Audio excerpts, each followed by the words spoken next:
Nós chegamos ao capítulo 11 de Romanos, e é um capítulo também um pouquinho delicado, mas acho que toda a introdução que a gente já fez, quer dizer, com todo o caminhar do livro de Romanos, que eu gosto de dizer, né, Paulo é muito didático, ele é muito claro, fica fácil da gente chegar aqui e entender. No capítulo 10, a gente viu que os israelitas, eles tinham zelo das coisas de Deus, mas não com entendimento. Então eles faziam segundo o que eles achavam que era. Que, aliás, é uma coisa muito própria do ser humano, né? A gente faz conforme a gente pensa que é. A gente não procura saber, não procura receber, ouvir de Deus aquilo que de fato é. Então, no finalzinho do capítulo 10, antes ele diz assim: nem todos obedeceram ao Evangelho. Isso quer dizer o quê? Que a gente viu ontem, né? No outro estudo. Que apesar do povo como um todo ter rejeitado, alguns não rejeitaram.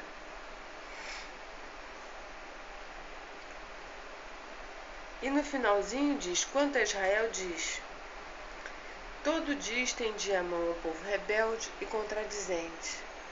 Quer dizer, por mais rebelde, por mais que se afastassem, por mais que não quisessem as coisas da forma como o Senhor estava dizendo que era, ou que é, Deus está sempre com a mão estendida,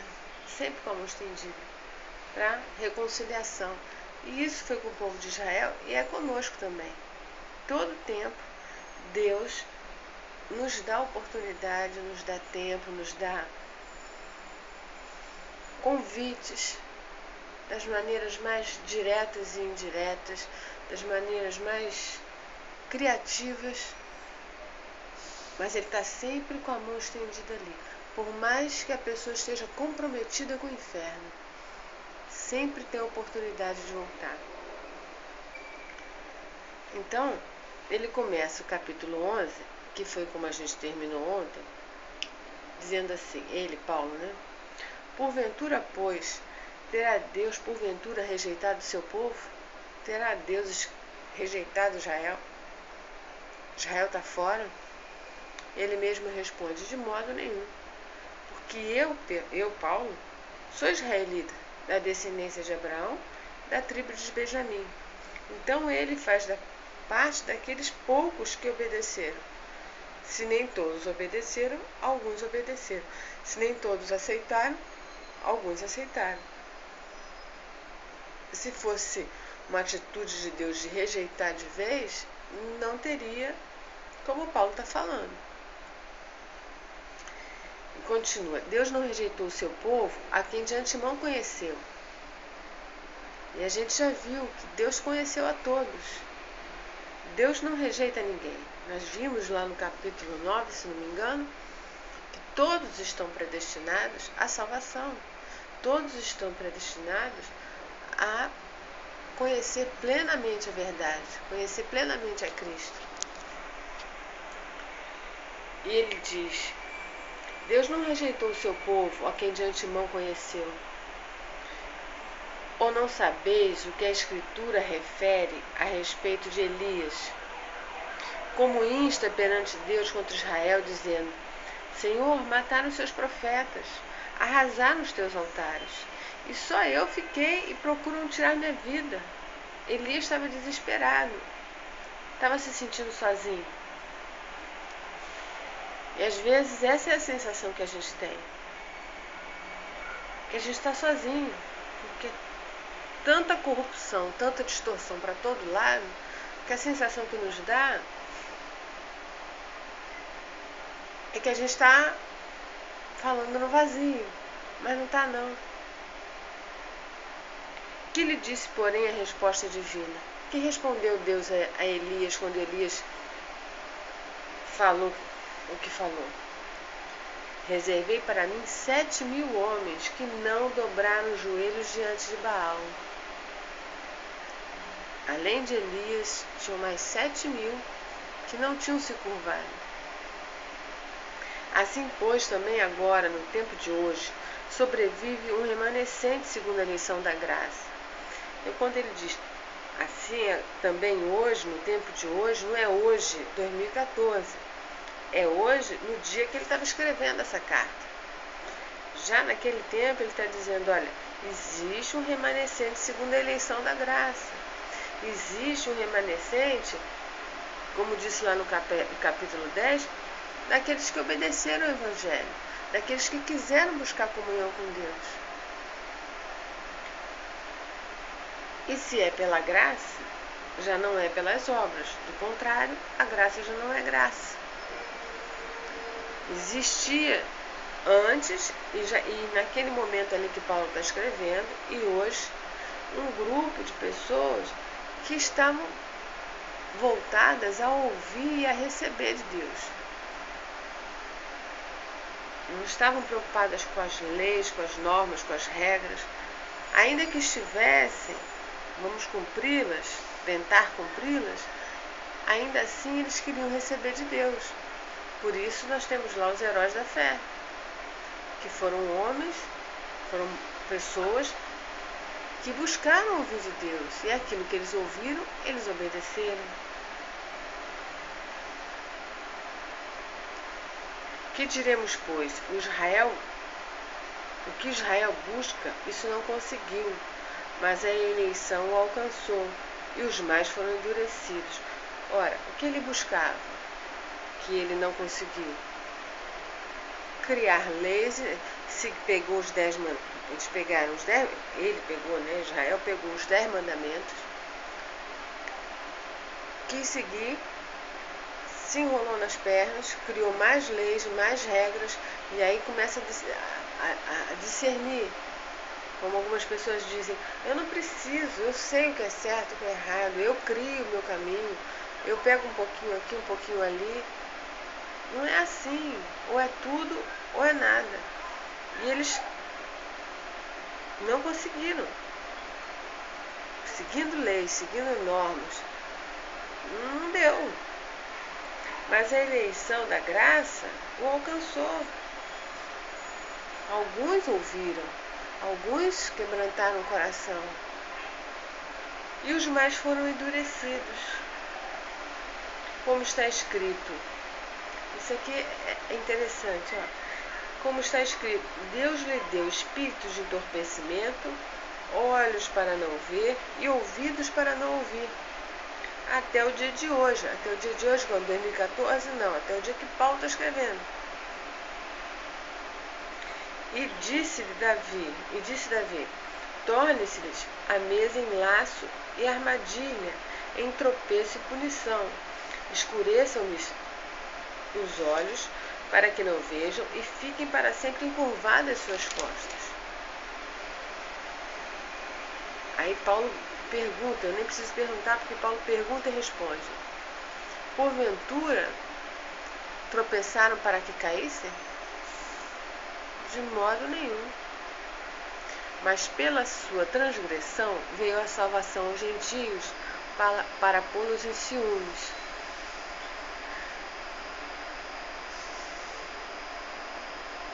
Eles eram referencial, lembra que a gente falou isso? Eles eram referencial. Mas eles não quiseram ser esse referencial. Eles não quiseram ser esse testemunho de comunhão com Deus. Então Deus endureceu o coração deles para que se espalhasse de uma tal maneira a salvação, o conhecimento de Deus, da graça de Deus, que eles iam ficar enciumados. Ora, lembra que a gente leu lá no capítulo 10, que já por Moisés, o Senhor disse, eu vos porei em ciúmes com o povo que não é nação. Com gente insensata, eu vos provocarei a ira. E Isaías tinha dito, fui achado pelos que não me procuravam. Revelei-me aos que não perguntavam por mim. Aquele povo que não tinha referência nenhuma, que não tinha contato nenhum, que nem buscava. ele se revelou a eles. Aí, olha que coisa linda isso que ele vai dizendo aqui. Ora, se a transgressão deles, dos israelitas, redundou em riqueza para o mundo, porque a salvação se espalhou na multiforme graça de Deus, na multiforme sabedoria de Deus, e o seu abatimento se tornou em riqueza para os gentios, quanto mais a sua plenitude. Quanto mais riqueza vai significar para todos nós quando eles se reconciliarem com o Senhor. Eles que são o começo, eles que são a primícia. Dirijo-me a vós outros, a mim e a você. Perdão. Dirijo-me a vós outros que sois gentios. Visto, pois, que eu sou apóstolo dos gentios, ele é israelita, mas é apóstolo dos gentios. Glorifico o meu ministério, para ver se, de algum modo, posso incitar a emulação os do meu povo e salvar alguns deles. O meu chamado é para cuidar com os gentios, e eu faço isso da melhor maneira possível, e de jeito que, se possível, embora o meu ministério seja com os gentios, mas que venha alcançar alguns do meu povo, os israelitas. Porque se o fato de terem sido eles rejeitados trouxe reconciliação ao mundo, o que será o seu restabelecimento? Consegue imaginar? Porque eles não foram chamados para serem rejeitados, para serem endurecidos, mas foram porque transgrediram, porque rejeitaram. Mas se o fato deles terem sido rejeitados trouxe reconciliação ao mundo, o que será do seu restabelecimento, da sua religação, da sua reconciliação com Deus? O que será senão vida dentre os mortos? A glória vai se espalhar de uma tal maneira. E se forem santas as primícias da massa, igualmente o será sua totalidade. Se for santa a raiz, também os ramos o serão. Ora, se Israel for religado, se for restaurada essa ligação, isso vai influenciar todo mundo, porque eles são a primícia, eles são o começo, eles são a raiz. Deus formou aquele povo para testemunho da intimidade deles, e eles rejeitaram. Então, no momento que eles se religarem a Deus, se reconciliarem com Deus e forem o testemunho para o qual eles foram criados, isso vai redundar em vida, em muita vida. E aí ele diz, se porém, aí ele está falando com a gente, se porém alguns dos ramos foram quebrados dentre o povo de Israel, e tu, eu, você, sendo oliveira brava, foste enxertado em meio deles e te tornaste participante da raiz e da seiva da oliveira, lembra que nós fomos enxertados? Não te glories contra os ramos. Eles não quiseram, agora a gente tem comunhão com Deus, eles não são nada. Não te glories. Aliás, a gente não pode se gloriar em relação a ninguém. Não te glories contra os ramos, não te glories contra o povo de Israel, que rejeitou e que foi endurecido por um tempo para que sobrasse para nós. Porém, se te gloriares, sabe que não és tu que sustenta a raiz, mas a raiz é que sustenta a ti. Dirás, pois, alguns ramos foram quebrados para que eu fosse enxertado. Bem, pela incredulidade deles eles foram quebrados. Tu, porém, mediante a fé, estás firme. Não te ensoberbeças, mas teme. É pela fé. Fica firme. Se você está de pé, vê que você não caia. Não deixe entrar no seu coração perversa raiz, não haja em você perverso coração de incredulidade. Não ache que você é melhor que alguém, nem israelita, nem ninguém outro. Porque se eles se afastaram, se eles estão desvinculados de Deus de alguma maneira, mas eles são a primícia.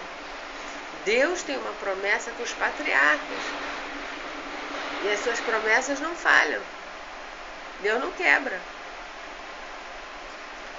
Porque se Deus não poupou os ramos naturais, também não te poupará. Então Paulo diz, olha, não te glories, não te soberbeça, teme, porque se Deus cortou eles, que eram os ramos naturais, não vai, acaso ele vai poupar a mim, que fui enxertado? Por isso, a nossa caminhada com Deus é pessoal, é individual. Tem uma mensagem do pastor Caio Fábio, em que ele fala, não me lembro o nome da mensagem, quanto a ti o que te importa. Ele fala sobre aquela passagem que ele sai com Pedro e fala para João, vem. Aí Pedro diz, mas ele vem, quer dizer, não sou só eu? Aí o Senhor fala para ele, o que te importa o que eu tenho com ele? O que te importa se eu disse vem? O que te importa a minha relação com ele? A nossa relação é pessoal, é eu e você, Pedro. Eu e João é eu e João. Eu e Denise é eu e Denise. Eu e você é eu e você. A relação de Deus é pessoal. Então por isso que ele está dizendo, não te glories, não te ensoberbeça. Porque agora eu sei muito e você sabe pouco. Mas teve um dia que você não soube nada. Teve um dia que eu não sabia nada. Nunca tinha ouvido falar em evangelho. Então não te ensoberbeça, não nos ensoberbeçamos. O Senhor, Ele não tem dois pesos nem duas medidas. Ele diz, olha, se Deus não poupou os ramos naturais, não vai poupar você. Se endurecer o coração de um, isso não quer dizer que você está liberado.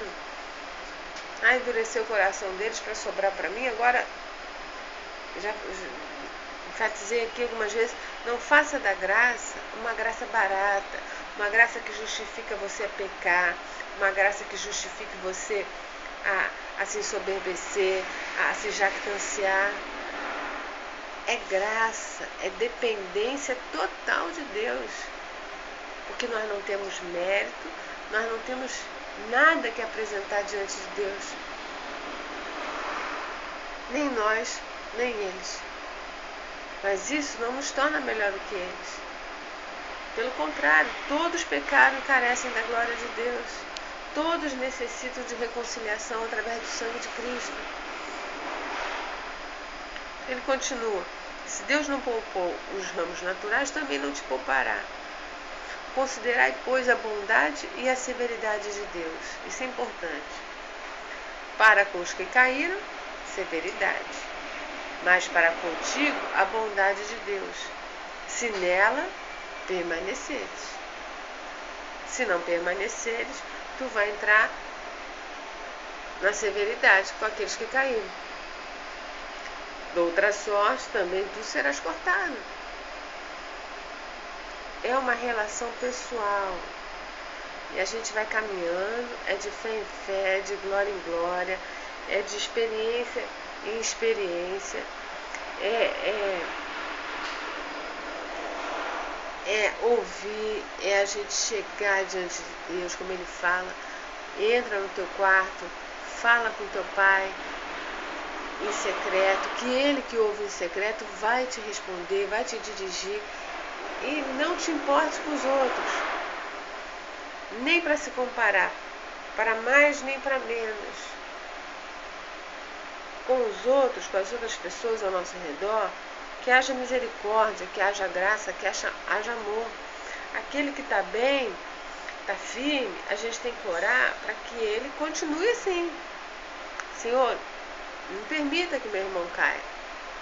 E com aquele que tropeçou, com aquele que se desviou, com aquele que se iludiu com as coisas desse mundo, com as muitas vantagens, entre aspas, que o mundo oferece, a gente tem que estar diante do Senhor rogando para que ele abra os olhos, veja onde é que ele está, para ele, a mão estendida ali do lado dele, para ele agarrar. E orando em todo tempo para a gente não cair nessa esparrela. Que aquele que está de pé vigie para que não caia.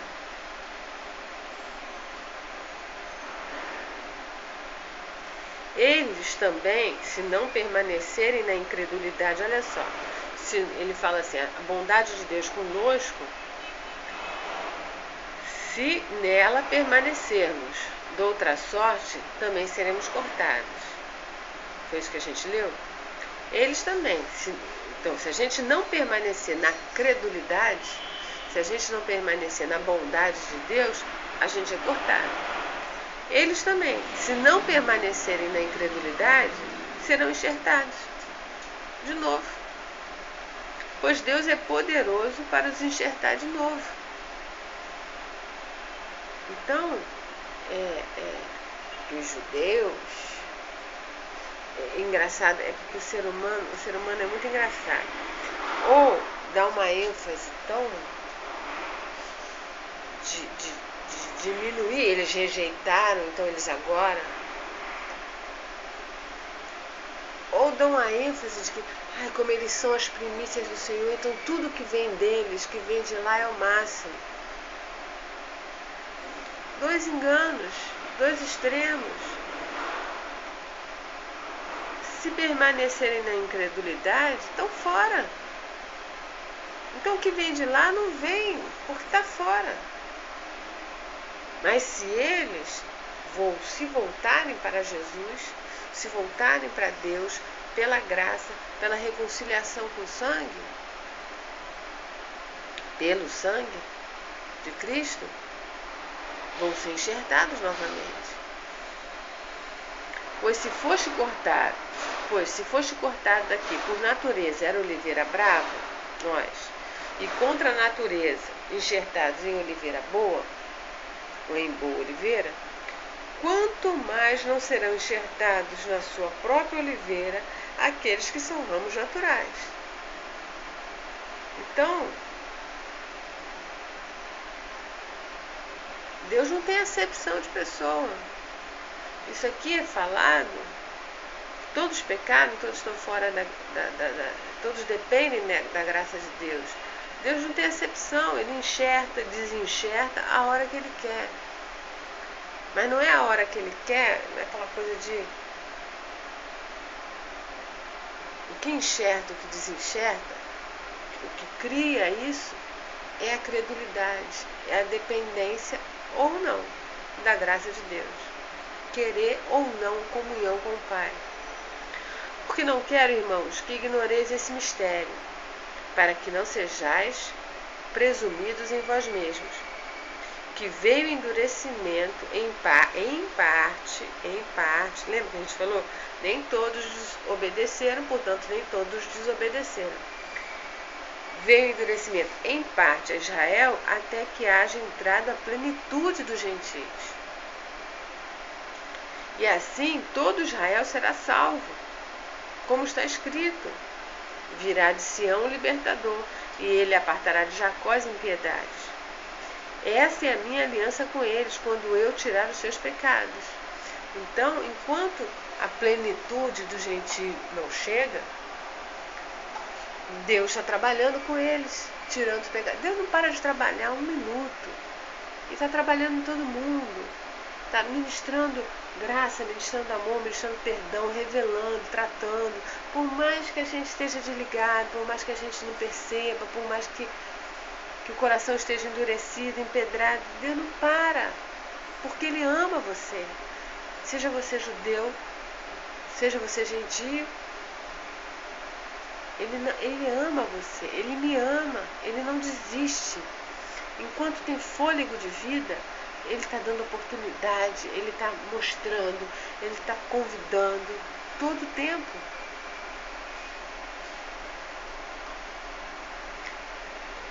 E assim todo Israel será salvo, como está escrito, virá de Sião o libertador, e ele apartará de Jacó as impiedades. Esta é a minha aliança com eles quando eu os tirar do pecado.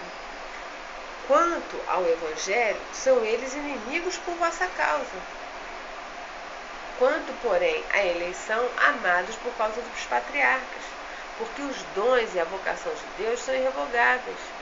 Ora, quanto ao Evangelho, quanto a terem obedecido ao Evangelho, quanto a terem crido no Evangelho, eles são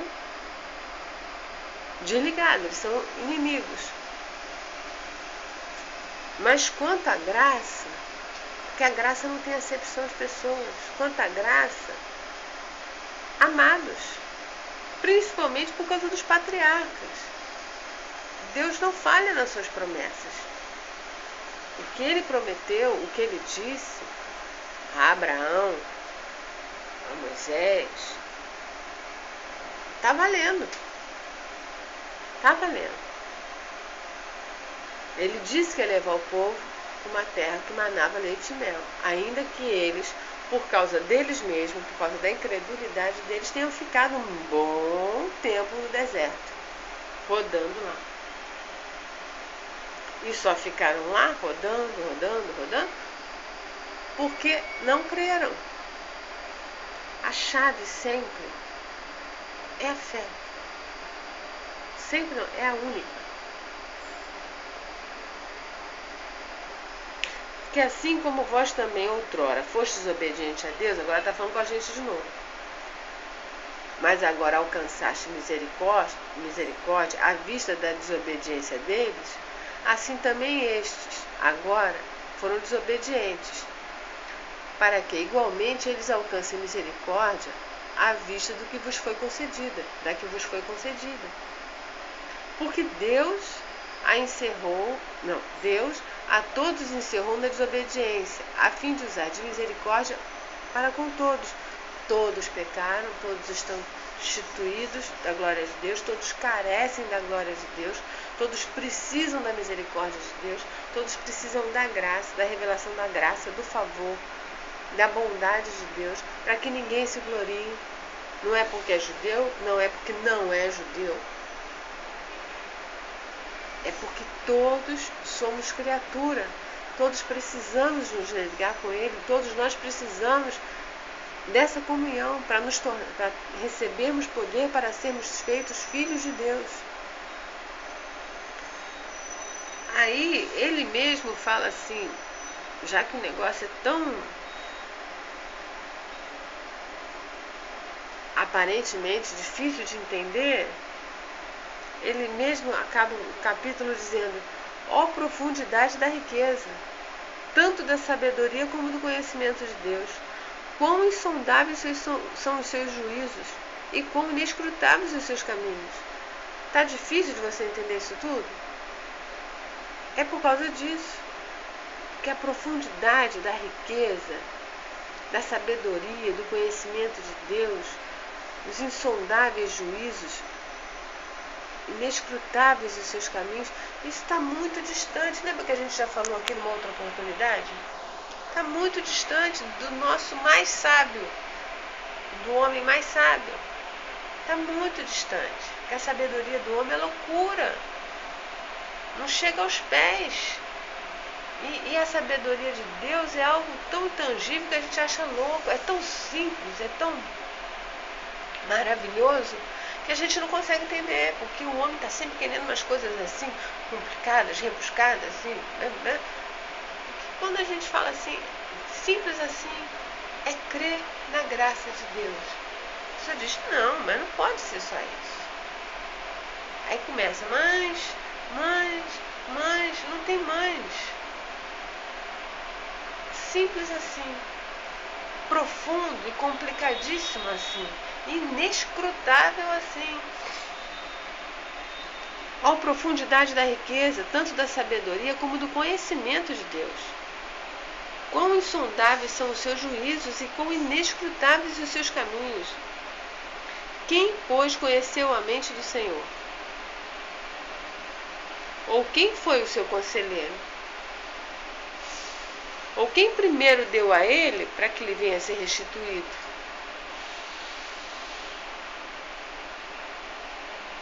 O que você pode fazer primeiro para Deus para que Ele te devolva alguma coisa? Estou falando para aqueles que acreditam que podem fazer alguma barganha com Deus. Eu jejuei, então agora Deus tem que me dar isso. Eu subi a escadaria tal, agora Deus tem que me dar isso. Eu fui 7 semanas ao monte, inclusive num dia estava um temporal terrível, mas eu não deixei de ir, subi aquele na lama, eu fui, agora Deus tem que me dar isso. Ele está dizendo, quem primeiro deu a ele? Para que ele venha a ser restituído, para que possa cobrar alguma coisa de Deus. Porque dele, e por meio dele, e para ele, são todas as coisas. Por meio de Jesus, porque de Jesus, e por meio de Jesus, e para Jesus, são todas as coisas. A ele, Jesus, a glória eternamente. Amém. Simples assim, complicado assim. De tudo que a gente falou, se foi muito complicado, se Paulo é difícil de entender, se eu sou complicada para explicar, o que fica de tudo é, todos nós precisamos nos gloriar numa única coisa, em conhecer a Deus e prosseguir em conhecê-lo. Se você tem algo de que se gloriar, é de ter intimidade com Deus. E essa intimidade com Deus vem pela fé, pelo comer e beber o sangue e a carne de Cristo, que é a sua palavra. Coma a palavra, ora a Deus, pede entendimento, você vai crescer em intimidade com Ele, vai ter de que se gloriar. Eu conheço a Deus, mas não é para se gloriar dizendo no sentido eu sou mais que alguém ou eu sou menos que alguém. Não, bobeira. Isso é bobeira da nossa carne. E quanto mais intimidade a gente tem com Ele, menos isso tem valor. Você não se importa mais se você é mais, se você é menos. Você não se importa mais com essa comparação. Você não se importa mais em tentar barganhar com Ele, dizer eu fiz, eu mereço. Os judeus isso, os judeus aquilo, fulano isso, fulano aquilo. O que te importa o que o Senhor tem com o outro? O maravilhoso é que o que a gente sabe que Deus tem com o outro é o mesmo que Ele tem com a gente. Graça, misericórdia, amor, perdão. E é por isso que a gente compartilha. Porque a gente quer que o outro venha a usufruir disso. Dessa comunhão com Deus. Mas Deus está trabalhando na vida dele assim. Poxa, eu estou há tanto tempo no Evangelho estou há tanto tempo na igreja, não tenho nenhum cargo, nenhuma função. E chega esse menino que se converteu agora, que nem tirou as fraldas ainda, e já é pastor, já é levita. O que te importa o caminho dele com o Senhor? O que te importa? O propósito dele com o Senhor, o tempo dele com o Senhor? O que te importa? O que importa aqui é saber que Deus tem uma promessa que vai se cumprir com os judeus. O que importa, que Paulo está dizendo aqui, é que Deus endureceu o coração deles para sobrar para a gente. Então, a gente até de uma certa... tem que ficar agradecido. E não julgando nem para mais nem para menos. Então eu vou terminar como termina Paulo. Ó profundidade da riqueza, tanto da sabedoria como do conhecimento de Deus. Quão insondáveis são os seus juízos e quão inescrutáveis os seus caminhos. Quem, pois, conheceu a mente do Senhor? Quem? Quem foi o seu conselheiro? Quem se atreve a dizer a Deus o que ele tem que fazer? Exigir de Deus alguma coisa? Determinar que Deus faça alguma coisa? Isso é infantilidade, isso é desconhecimento da palavra. Quem primeiro deu a ele para que venha ser retribuído? Faça isso que Deus vai lhe dar aquilo. Que isso? Mas eu pago o dízimo. Você não paga o dízimo, você devolve aquilo que Deus te deu. Parte daquilo que Deus te deu. Você devolve porque você sabe que veio tudo dele. Porque se ele não te der força, tu não tem condições de trabalhar. Se ele não abrir as portas, não aparece emprego. Então você, quando dá o dízimo, você está devolvendo num ato de gratidão, dizendo, olha, eu sei que tudo provém de ti. Toda boa dádiva provém de ti. Tem origem em ti, vem da tua graça, da tua misericórdia, do teu amor, do teu cuidado comigo. Porque de Jesus, por meio de Jesus e para Jesus, são todas as coisas. A Jesus, pois, a glória eternamente. Amém. E aí nós vamos entrar no capítulo 12. E eu espero que esse estudo seja algo que eu esteja, de alguma maneira, ajudando. Nesse compartilhar aqui, nessa leitura que a gente faz junto, eu espero estar compartilhando e contribuindo para que a gente cresça na graça de Deus. Por isso eu estou te pedindo, manda um e-mail, pega o nosso e-mail aqui no blog, manda um e-mail, faz um comentário, faz a sua crítica, acrescenta, fala o que Deus tem te falado, tem ministrado ao teu coração.